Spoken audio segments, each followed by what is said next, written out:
मध्य प्रदेश में विधानसभा चुनाव से पहले उठापटक, विरोध, नाराजगी और बगावत का दौर जारी है। इसी बीच ऐसा ही एक बगावती तेवर देखने को मिल रहा है सागर में। पूर्व सांसद दादा लक्ष्मी नारायण यादव के पुत्र सुधीर यादव इन दिनों बीजेपी के कुछ नेताओं से बेहद खफा नजर आ रहे हैं। खफा भी इस कदर हैं कि अब वो खुलकर मंच से चेतावनी देने से पीछे नहीं हट रहे हैं। उनके एक भाषण का वीडियो तेजी से वायरल हो रहा है। जन्माष्टमी के दिन एक कार्यक्रम में उन्होंने इशारों ही इशारों में बीजेपी के कुछ नेताओं पर जमकर निशाना लगाया। मंच से उन्होंने चेतावनी भी दे डाली। इतना ही नहीं, उन्होंने यादव समाज को तैयार रहने और सोच समझकर निर्णय लेने की बात कही। लेकिन जब हम तुम्हें काटेंगे तो इस जिले में साफ कर देंगे तुम्हें, कोई नहीं रोक लेगा। सुधीर यादव आखिर क्यों इतने खफा हैं? क्यों उन्होंने बगावती तेवर अपना लिए हैं? दरअसल वो नाराज इसलिए हैं क्योंकि वो पिछले लंबे समय से बंडा विधानसभा से चुनाव लड़ने की तैयारी कर रहे थे, लेकिन उन्हें पार्टी ने एक बार फिर बंडा विधानसभा से मौका नहीं दिया, जबकि वो क्षेत्र में सक्रिय थे, जनता के बीच जा रहे थे, जनसंपर्क उनका जारी था, लेकिन उनकी उम्मीदों पर पानी फिर गया। बीजेपी ने यहां वीरेंद्र सिंह लोधी को मैदान में उतारा है। अब सवाल ये उठता है कि आखिर सुधीर यादव वाकई गुस्से में है? क्या वाकई में वो बगावत कर सकते हैं या फिर कुछ मान मनौवल के बाद वो शांत हो जाएंगे? आइए इस पर विस्तार से चर्चा करते हैं, लेकिन उससे पहले सुधीर यादव की राजनीति को समझने की कोशिश करते हैं। सुधीर यादव और उनके पिता हैं लक्ष्मी नारायण यादव।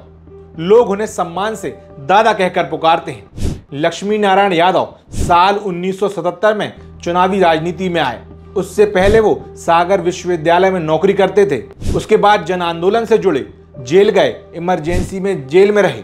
उधर राजनीति में आने के बाद सबसे पहले जनता पार्टी के टिकट पर सुर्खी विधानसभा से चुनाव लड़े। चुनाव जीते भी, मध्य प्रदेश सरकार में मंत्री बने। इसके बाद वो विधानसभा, लोकसभा के चुनाव लड़ते रहे, जिसमें विधानसभा का साल 1990 में और लोकसभा का साल 2014 में चुनाव जीते।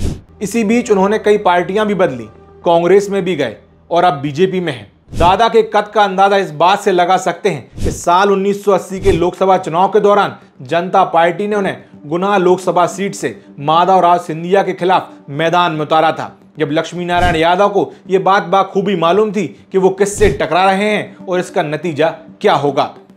ये तो हुई दादा लक्ष्मी नारायण यादव की बात।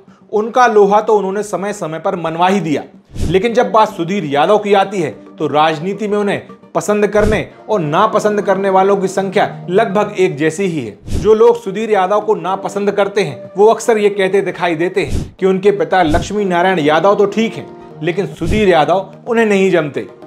ये सवाल सागर टीवी न्यूज ने अपने सबसे पसंदीदा talk show 1 to 1 with Tariq में दादा लक्ष्मी नारायण यादव से भी पूछा था। आइए आपको सुनवाते हैं उस वक्त उन्होंने क्या कहा था। दादा, आपके बारे में एक सवाल ये मैं आपसे पूछता हूँ, जनता के बीच से आता है सवाल कि लोगों की राय ये रहती है कि साहब दादा बहुत अच्छे आदमी हैं, लेकिन उनके जो बेटे हैं सुधीर यादव वो ठीक नहीं है। क्या मानते हैं आप?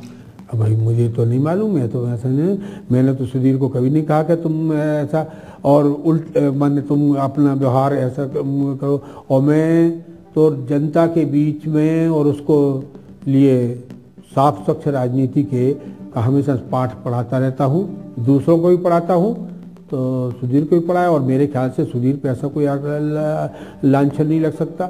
जहाँ तक तो सवाल है अब किस मुद्दे पे लोग उनको वो है उनको सुधीर में बुराई दिखती है लोगों को, ये मेरे समझ के बाहर है। हाँ, एक बात जरूर है कि कुछ लोग ऐसा है कि ये सोचते हैं कि अब दादा के बाद सुधीर और आए जा रहे हैं, ऐसा है कि हमसे ऊपर एक और आदमी लग जाएगा तो हो जा, इसलिए भी लोग अपने प्रकार से हमारे खिलाफ ना बोल के हमारे खिलाफ बोलने को उनको कुछ मिलता नहीं, तो लोग चलो एक तो ये मिल सकता कि सुधीर उतने अच्छे आदमी नहीं हैं। अब मुझे नहीं लगता पर कि सुधीर में कोई खामी है। वो निश्चित रूप से बहुत पूरी जनता की सेवा के लिए लगे रहते हैं। मैं वास्तव में मेरा बहुत सा काम, जब मैं अब चूँकि मैं दिल्ली में भी रहना और बाहर भी जाना, तो मेरा तो वही जनता की समस्याओं को हल करने का वही। सुधीर यादव साल 2008 में एक बार उमा भारती द्वारा बनाई गई जनशक्ति पार्टी से बंडा विधानसभा सीट से चुनाव लड़ चुके हैं। उस वक्त लगभग आज जैसी ही परिस्थितियां रही होंगी। जहां साल 2008 में बंडा विधानसभा सीट से चुनाव लड़ने वाले बीजेपी के दिग्गज नेता हरनाम सिंह राठौर ने राजनीति से संन्यास का ऐलान कर दिया था और ना ही उनके परिवार से किसी ने टिकट मांगा। उधर बीजेपी ने टिकट दिया राम रक्षपाल सिंह लोधी को, जो बंडा के बड़े नेता, बंडा से विधायक, दमोह लोकसभा सीट से सांसद रहे शिवराज सिंह लोधी के पुत्र थे। वर्तमान में बीजेपी के बंडा से प्रत्याशी वीरेंद्र लोधी के भाई। वहीं कांग्रेस ने मौका दिया नारायण प्रसाद प्रजापति को।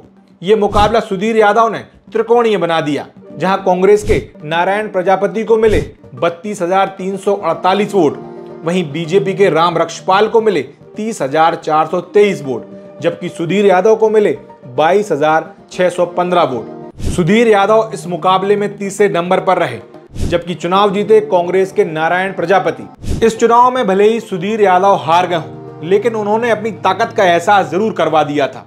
उधर इसके बाद वो बीजेपी में आ गए और बीजेपी में आने के बाद लगातार विधानसभा चुनाव में दावेदारी करते रहे। वहीं बीजेपी ने 2014 में उनकी बजाय उनके पिता लक्ष्मी नारायण यादव को सागर लोकसभा सीट से मौका दिया और वो चुनाव जीते भी।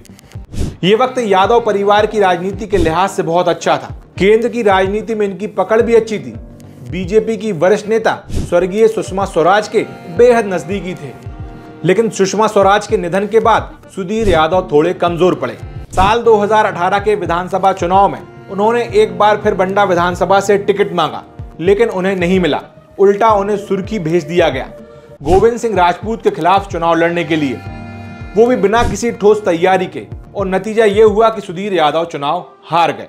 इस सब से नाराज सुधीर यादव अब खामोशी से सही वक्त का इंतजार करने लगे।